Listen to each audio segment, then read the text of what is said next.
Yo, what's on? Welcome back to episode 2 of Tommy&Chi's Piecing in the Wind. And I'm Tommy. And I'm Chi. This week we're going to be talking about a few things, including... Grandma's Boobies. Grandma's Boobies, you heard it right. We're spinning the nostalgia wheel. Ooh! Spin that wheel indeed. And then I'm going to be messing with your head and hopefully explaining why you're not a Nazi. Let's go. Tell me, what's my news story of the week? I was given Grandma's breast implants after cremation. They weren't cheap.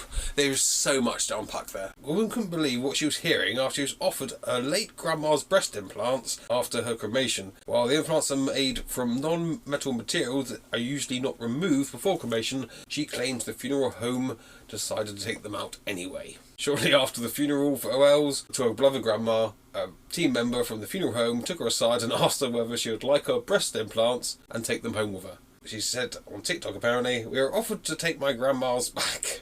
While it remains unclear whether she accepted them, another user shared how they collected her relative implants and now keep them in a box in their home. Her granddaddy's boobies were shaped like boxes. Well, no, they put, obviously the morticians put them in a box. I literally take what you say, literally. And I was thinking, why would you want her cremated breasts? Well, it sounds like they... surely that would just be dust. Apparently... How is this news to me? I just like the headline. I just love the idea of it's Grandma's urn and there are breasticles. We've got Granny's arse here. You want to have a look? Cousin Peter's Botox. Fucked up world, mate. Thought you meant that dead Nan's cremated breasts had been put into her, and I thought, well, how does that work then? Because that would all be burnt up. They're just literally taking them out of people before they burn them. Yeah. These little and jelly then you have the wobblers. option. and going, oh, would you like to take home your relatives' body parts? Or was this a request made by the family to have like... No, according to the story, the guy that worked there pulled her aside after the funeral and said, "Would you like your great-grandma's... jelly flobblers? Jelly flobblers, yeah. How old was her grandma? Well, it doesn't say. There's no ages here. Like, I mean... It's not a very well-researched news story. I need to know facts in news stories. I'm pretty sure they saw the headline. They watched a TikTok video, I think, essentially. Self-made news. Yeah, basically, yeah. Right, okay, that makes a lot of sense then. I was thinking this is even a stretch for mainstream media, but one of them's picked it up anyway. It's not news. We're going to stand by that. It definitely ain't news. But it's disturbing. Imagine motorboating your granny's implants. No, don't do that. That's horrible, man. Have some respect for yourself and the people around you. Just for people's general head visions that they get to words. Pictures in your brain. Yeah. Brain movies. Yeah. Think about what you're doing to people. It's not right. If she came back as a ghost, would you want them back? Oh, mate. Don't. If I'm to take this as a news story, to me, I find that quite disturbing. It's on the news website. It's on the Mirror website. All news is shit, but some of it's funny. Yeah. That's a funny story. Yeah. But, I just love the idea of having a box with Grandma's Boobies on it. Straight in there. Crass, my friend. Crass, man. It's nice to have a memento, a keepsake, but keeping your nanny's titties... You can't put them on the mantelpiece. You can't do anything with it. No, you're always going to be a weirdo, man. That's not... I don't like... I understand it's hard letting go, but keeping fake body parts is taking mementos and keepsakes too far. We've all done it with false teeth or hearing aids or glasses or clothes or physical mementos, but keeping boobies... Dude, let's not get on the culture. This is an open podcast for everybody. We're not going to insult anybody unless it's funny, and I'm not in the mood to go down this road today. So let's leave foreskin out of it, which I say quite a lot. And the rest of it, keep it all out of it. Yeah. It's quite a dark. That's the level people go to keep a piece of somebody. That's taking it too Not far. quite the piece I was thinking of. This week we've had Grandma's Boobies put in the box and taken home. At first, I did think she'd had them put in herself. Reusable. Yeah.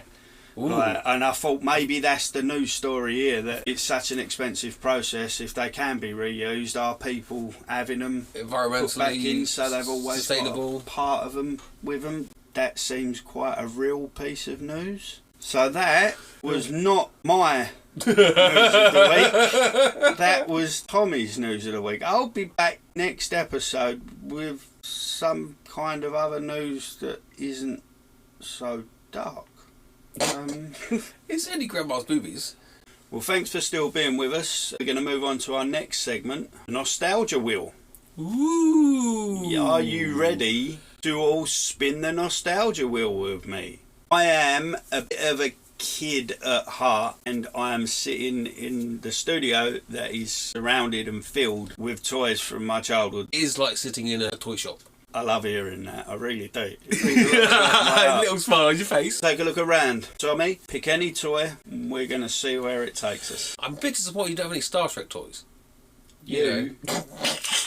It was the better series. No. Be quiet. Don't do it. There's none in here. That's that. All right. Don't try and poke me with a stick, because you'll get the bear. Okay. You mess with a ball, you get the horns. Pick a fucking toy. I'm looking. Alright, I'm going to choose one. And the reason I'm choosing this one is because I used to own this when I was a boy. It is He-Man. He's sitting on his battle cat, and he's just the most manliest man that ever manned. Seriously. You know my stance on the manliest man ever, and that's Burt Reynolds. What if He-Man had a moustache? It still wouldn't be Burt Reynolds. Yeah? What if Burt Reynolds had a He-Man? He-Man's the most manliest cartoon. You picked He-Man. I have picked He-Man. What do you want to know? What is the single best fact you reckon? The best fact about He-Man? Yeah. Is that it gave us Skeletor. He's a cool baddie in the 80s. Coolest baddie? Well, who's cooler, Darth Vader or Skeletor? Oh, controversial. It's not controversial. Yeah. We're not going to do Star Wars again. I'm not going to become a cliche of myself 2 episodes in, mate. Don't do it. Do you know who I always liked as a baddie? Who? Mum-Ra. Mum-Ra was cool, but he wasn't in Skeletor's League. I reckon they basically robbed Skeletor to Mum-Ra. There's some comparisons, but yeah. Is this all the nostalgia you've got? Bitterness at heart? is this all it's bringing back? Because if so...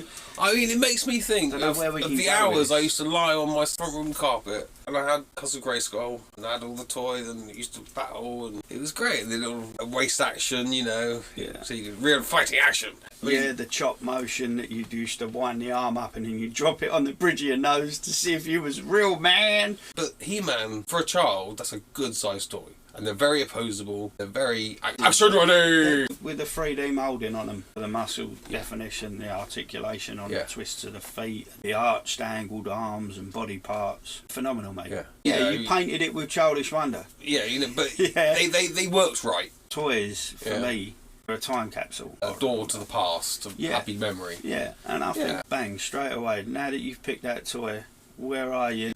I'll tell you what. A while ago, my son had a box full of my old toys, and there were He-Man figures. He loved Battle Cat, and he's there playing with the figures on the carpet, and it was just brilliant. It's just brilliant because it's just a little snapshot of what I was doing when I was a kid. But now it's brilliant because obviously you see He-Man toys and it's giving you an image of your kid. Yeah. That you're attached to it now. So it's cross-generational. You've got it twice. That's a lucky thing. Yeah. You talk about the toys, but you've got to talk about the cartoon. You can't have one without the other. No, I mean, that was instrumental to He-Man. Literally. I mean, it was a game changer, wasn't it? I mean, instead of having IP and then turning some toys out of it, you make your toys and then create the IP to go with it. He-Man was one of them. Then you had Transformers. They were such beautiful toys. It was so well constructed. Some of them were like fucking Rubik's Magic cubes. Mate, they were so hard. Yeah. So hard, man. They were like a challenge in yourself. Yeah. I picked up a Transformer about 8 years ago that I had and had done hundreds of times as a kid. I was like, how the fuck? I can't get it to go back properly. I think that was like an easy one as well, like Grimlock or someone. Right. But I was like, as a kid, I used to do that in seconds. They're nuts. They're really difficult. But even I feel the little boy in my back of my head going, you really still want to have Soundwave? Oh, you know, Ravage, little tape, the black. I so wanted Megatron. I got him for Christmas. I opened the box and he come out of the box and he was broken. Oh. And I remember I can feel that pain. I can feel that pain. I remember my mum taking us back there, but they didn't have any more Megatrons. Oh no. And I was heartbroken, man. 1 year, I got Ultra Magnus. He was cool. Right, and as far as I'm concerned, this was the coolest Transformer ever. It's basically Optimus Prime painted white with a bodysuit that you could fit into. He was cool as, and I lost him, and that is probably the one toy I would like back, because that meant a lot, I think, as a child. Do you know what, mate? I promise you, one day I'll buy you the reissue Ultra Magnus. It was a cool figure, but Power Master Prime was where it was at, mate. He had a bigger head that went on. He went into his trailer and made a robot the same size as Ultra Magnus. His engine came out as a little robot figure and shit, and he had a massive gun. Yeah. Oh, yeah, that was the one. So if I buy you Ultra Magnus, you've got to buy me that one. It was fucking cool, man. It was sweet. We can go on and on. Yeah. Because we can talk Micro Machines, Masks, Dungeons and Dragons. I used to load my Micro Machines. Toys, Turtles toys, Karate Kid toys. Just look around, mate. Ghostbusters toys, Thundercats. The real Ghostbusters. There's just so much we can go on about. Yeah. We can't. Having a little discussion there with some toys and stuff. Picking He-Man. Hope it's taking you through childhood. Yeah, nostalgia wheel. It's about just taking you somewhere. Yeah. Toys meant to bring joy. And as you get older, I think you've got to find that joy in being taken to a happy place. Toys have got the power to do that. And that's always the first time you got that toy. But sometimes in later life, when you recollect things, like you said earlier about how now your memory is multi-generational. That Castle Grayskull behind you. Yeah. Like the reissue that I got. Yeah, in box. Yeah. It's very nice. So I got the memory of that perfect Christmas day, getting all of the He-Man toys, and is now my Christmas present that I got to relive again 30 years later, given to me by my girlfriend. She's part of my He-Man memory. Right, so yeah, I got the multi-generational thing. I didn't even realise it. That's brought a smile to my face. So even though I was trying to prove it could make you happy, it's made me happy at the same time. Exactly. Big smiles. That's what it's all about, man. Yeah. So get some toys or something, guys. Get something from your childhood. Don't let it all fade away and disappear.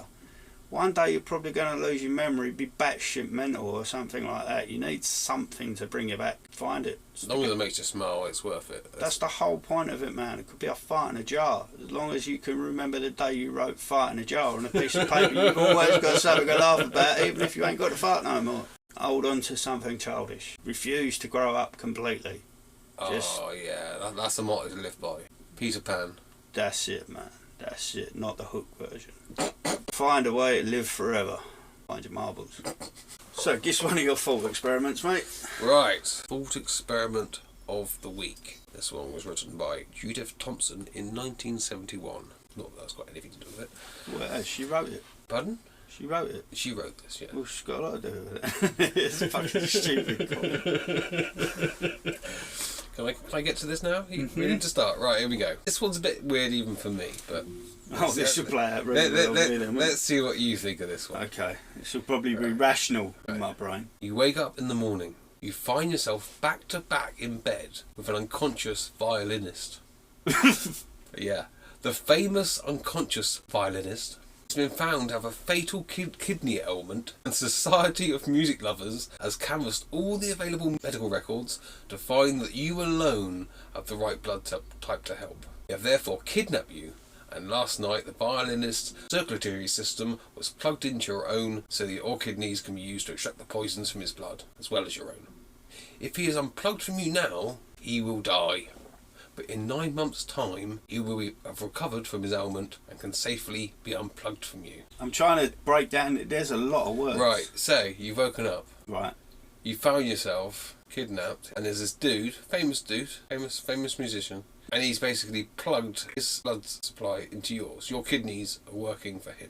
Cheeky fucker. Right? Because he's so famous and so much loved that these people have done this to you for him. So you are keeping this guy alive. So if you'd even plugged in 9 months, you'll recover. So the question is, are you obligated to keep the musician alive, or do you cut him loose and let him die because you want to? I want to cut him loose and let him die because he didn't ask me if he could. But He didn't He's do a it. parasite. He didn't do nothing. He's just dying. It's these people that did it. I don't care. So so if you're the inconvenience. Inconvenience. Yeah. That's not an inconvenience, is it? Waking up with somebody chained to you, and if you cut them off, they die. That's a fucking an unwanted obligation. That's a fucking stupid question. It's a liability. Am I getting this right? Yeah, go on. You tell me what you think. I wake up and there's a very famous guy. Yeah. Very much loved. And I know him. Talented. Everyone knows him. He's famous. Do I know him though? Maybe not personally. Do I know of him? Well, let's say for the argument, yeah. Am I a fan? Who can say? I need to know. Let's say for the sake of argument, so. You know, you wouldn't hate it if it came on the radio, but you wouldn't buy the album. I can visibly see your brain melting here. It is melting. For a few reasons. But this question has really turned it into mush. Got a guy that's famous, everybody knows him. Yeah.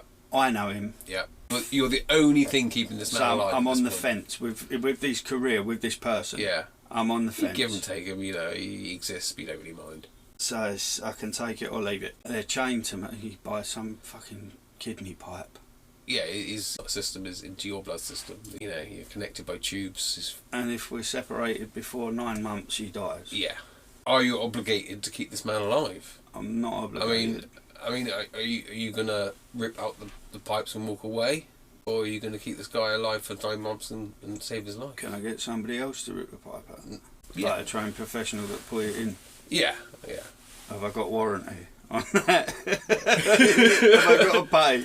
Is it an optional extra? Let's just say there's a nurse there that if you really did want to go, she's gonna take it all out for you. Are you trying to sexualise it? Miss Mel nurse. You've just sexualised it. Right, no, I'm still trying to get through my head what's going on in this question first. You are in a position where you're keeping someone alive. I haven't been asked to keep him alive. No, this has just happened to you. Not by them, but by someone else. I mind, he hasn't done this to you. Someone else has done this to you on his behalf. Right. So, would you feel obligated, having been put in that situation, to keep him alive? Or would you just go, fuck you mate, I'm off? Every part of me screaming out, fuck you mate, I'm off. Yeah. But the other part of my brain's got so much more. Yeah. I mean, you're going to be resentful either way, aren't you? Obviously, I'm going to get to spend time with this dude. Well, he's just lying there unconscious at this scenario. Is he going to be unconscious for 9 months? He might be. Again, I need to know. Let's just say he is. Let's just say he is. What, that he's asleep or awake? Yeah, he's asleep. He's sort of comatose. I don't think I could handle that. At least you could have a wank then, couldn't you? I don't want to, mate. Don't lower the tone, mate. 9 months, mate. It's a long time not to clean your pipes. I wouldn't. Nah, mate. I can't. My brain don't even want to go on that train right now. The fact that that's where your head's at on this question's messed up, mate. I've got things on my mind. I've got some unconscious dude strapped to you. I know, but even though I've met him, can't meet him yet. Yeah. And there might be some concert tickets at the end of this. So you never know your luck. I feel obligated, obviously. I mean, I'm curious to know where the line is. So if it was, say, there's no line. No. Mate. Say it was, no. Say this musician was. It's all or nothing. I'm just curious to know your different reactions. Say it was an artist here, someone you respect. Mr. T. I was thinking of a musician, but... Oh. Sorry, I was thinking of Mr. T. You know... I pity the fool, don't think of Mr. T. If it was someone, you know, some metalhead that you really respected, yeah, you probably wouldn't even question it. But if it was Justin Timberlake... I don't mind Justin Timberlake. He's pretty good. Like, he thinks he's Michael Jackson. After he left all that boy band shit, he was pretty good. All of them, they're catchy tunes. Like, I think he'd be alright. Yeah? I understand that. I understand what you mean. So I get that. I can accept him because I accept he's alright. He's good on film as an actor. What about, what's that Canadian dickweed singer, little boy? The Canadians come in dickweeds. Oh yeah, Justin Bieber. Justin Bieber. You know, imagine it was Justin Bieber. You wouldn't leave the room fast enough, would you? He's dead, mate. Like, I'm unplugging that pipe. I'm ripping it straight out, tying a knot in it. I'm doing whatever it takes to get him out. The reason being that in 9 months' time, when that fucker springs back to life, yeah. I've got a feeling he'll go on to rain more terror upon the world through music or whatever, yeah. and I can't deal with knowing that that's my fault. say he's dead, because after 9 months, my obligation, my sacrifice, I think he'd just spring up and fuck off. You wouldn't even get tickets out of it? I wouldn't want tickets out of it. You can sell them. But I don't care. There's more to life than money, mate. There's pride. Yeah, I'd rather mash him up his nose like Tony Montana. What if your daughter went, oh, I'd want them? I'd give her anything in life, but I'm not giving her tickets for that. I'm not being part of it. That is that. He's dead. That's that. So what we're saying here, not really so much a moral quandary as a choice on who's lying next to you. I was still explaining. When Justin Timberlake wakes up, Yeah. I got a feeling that he'd be like, thank you so much. It'd be cuddler. Yeah, maybe a little like man hug out of it. He'd be the big spoon. But I just think like he'd hang about. Yeah. He wouldn't be more interested on looking for the cameras. I think he'd be interested in me, in saying, thank you, mate. Like that was really nice what you did. And I think that we might stay lifelong friends. Yeah, I know someone else that's fucked. Jared Leto. Jared Leto's dead. Oh, he'd be so dead. Nah, mate. Then I'd have to find the people that put him in as well. I couldn't have that. Reflecting, now the Justin Bieber people, everybody involved has now got me coming for them. You'll have the believers after you. So I think who you have got next to you is going to be very dependent. Key. And I'm glad you picked like both male people as well. Right, yeah. To keep it fair. As you know, if you put with a semi-famous woman, you're probably going to pick her. And if you're a woman doing this test, you're probably going to pick like 4 or something. Yeah, 4's going to live no matter what. But Natalie Portman's dead. Yeah, that's it. Why do you like Natalie Portman? Oh, I'm trying to explain. If you're a woman and you're asked this question, you'd spend 9 months with this sleeping, good-looking geezer next to you, I think they're going to win by default. Yeah. So I'm saying I'm glad that you picked 2 men. Right, so there's no sexual tension here. There's no sexual tension. Both are very much prettier than me, very much more successful than me, blah, blah, blah, all of that. But I'm not threatened. Got my own qualities. I'll never be them, but do you know what? Fuck it. I'm alright with that. So I've got the chance for one of them to live. So yeah, the question's good. I like it. Well, would you like to know what Mrs. Thompson to say? I forgot about the answer to her You own... said she wasn't relevant, so I made her non-relevant. She answers her own question. Told you she can, didn't I? Right, so she says you aren't obligated. This is where it gets a little hazy, really, and it gets a bit, not because the violent person doesn't have rights, but rather because they have no rights to your body and the life-preserving functions that it provides. And she expands to reason to argue that a fetus can also lack the rights to another person's body and can be evicted at any time. That's getting into controversial territory.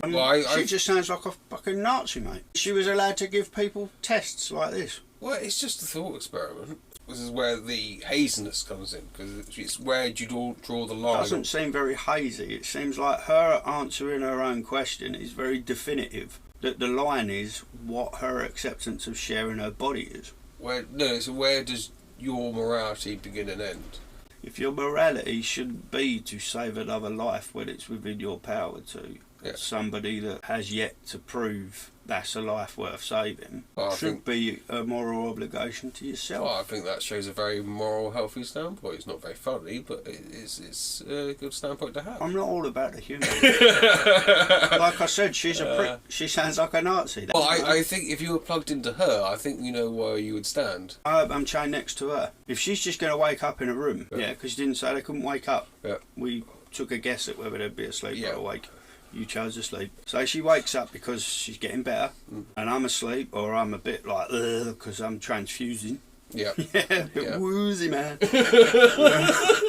But she wakes up and that's her answer. Yeah. I'm alright being chained next to her, because the first thing she's going to think is that I'm the parasite. So she's going to unplug me and kill herself, and I'm going to come back to life, morale clear. Right, okay. So technically, it's a win-win for me. Right. I think we should end it there. Yeah. And I'm alright with ending that there. Yeah. I'd like to end her there. Because she does sound like a right prick. Like, the questions that you come up with are quite good. Yeah. But that's quite a dark one. Yeah. To me, that doesn't sound like a thought experiment. That sounds like subversive recruitment. Do you get what I mean? It's very dark. It's actually a Nazi recruiting question. Was it? No. I made that up. Jesus, man. At least we know I wouldn't be one of them anyway. I'm quite happy. I've never been happier with an answer, I don't think, than that. Yeah, today I've learnt that I could never be a Nazi. Yeah. I think that's the title for the show. Today I learned I never could be a Nazi. And I think on that note, I think we should say goodbye. Yeah. So, Auf Wiedersehen. Hey! Yeah. I'll carry that through to episode 3 when we can think of some more shit to talk about. We are full of it. So from me, adios. And cheery bye from me.